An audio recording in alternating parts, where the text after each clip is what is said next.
How 6-year-old Magnus Carlsen almost beat Kasparov. Most of us played chess at some point in our life. It can be when we were in school or college. And among us, there can be some state-level players and national-level players too.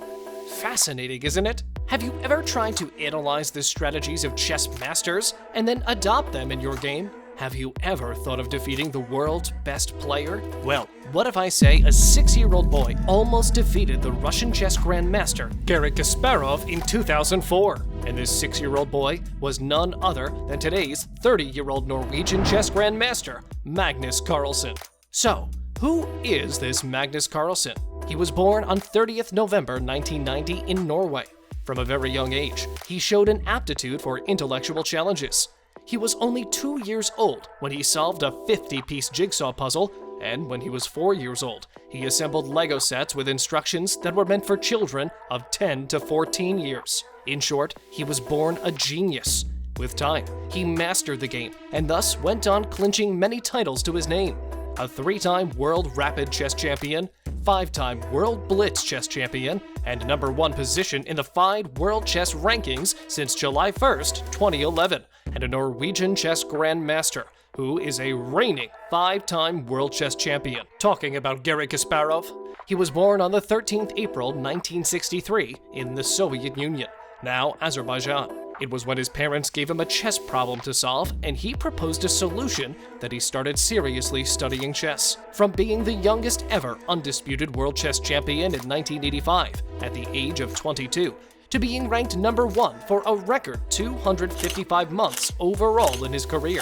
The most in history is a feat. Not just that, he also holds records for the most consecutive professional tournament victories and chess Oscars. All these feats make him a chess grandmaster. So let's find out Magnus Carlsen's genius strategy. In 2004, both the players Carlsen and Kasparov joined in a chess tournament on Reykjavik Island. This was a rampant tournament where Garry and all other top grandmasters were paid to participate. Both of them played 3 games against each other. Talking about the game, they played a blitz game against one another. And not just they, but all the players played blitz games against each other. The match started with Magnus playing d4, into which Kasparov played one of his favorites, the Queen's Gambit declined, the Cambridge Springs defense, with a key move is qa5. So at the endgame, Kasparov had a pawn more, but to his dismay, he had opposite-colored bishops. It is famously known that opposite-colored bishop endings generally result in draws. Hence, after trying for some time, former world chess champion Kasparov agreed to draw the game, as he had no choice left. In short, Magnus almost defeated Kasparov. Strange, isn't it? So, what are the particular traits that he has, as he did give a tough fight to Kasparov? The first one is his ability to deeply calculate, and that's something that plays an important part in chess. He has excellent intuitions, which help him to take good moves with calmness. Then comes his ability to calculate the risks strategically. He avoids major risks while playing a game. In short, he takes a very little risk to create his attacking chances. He is a robust player, as he knows that the golden rule in chess is, when you have the initiative, a temporary advantage which can quickly disappear. You have to pose concrete problems to your opponent. Now, every chess player has some strategies in their room. The same goes for Magnus. Like most other grandmasters, the middle game is where the rubber meets the road.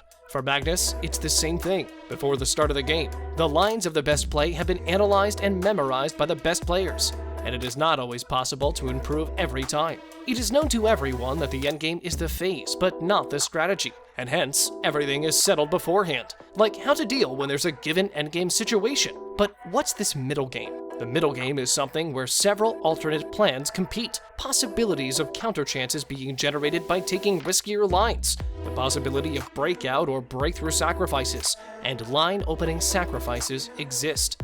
It is an area where there's a possibility of great experience to assist in knowing when to break the tension in the center. All these traits and strategies made Magnus Carlsen robust enough to give a tough fight to the former world chess champion, Kasparov. So, if you are someone who is into chess, do try to adopt his strategies and thus improve your game.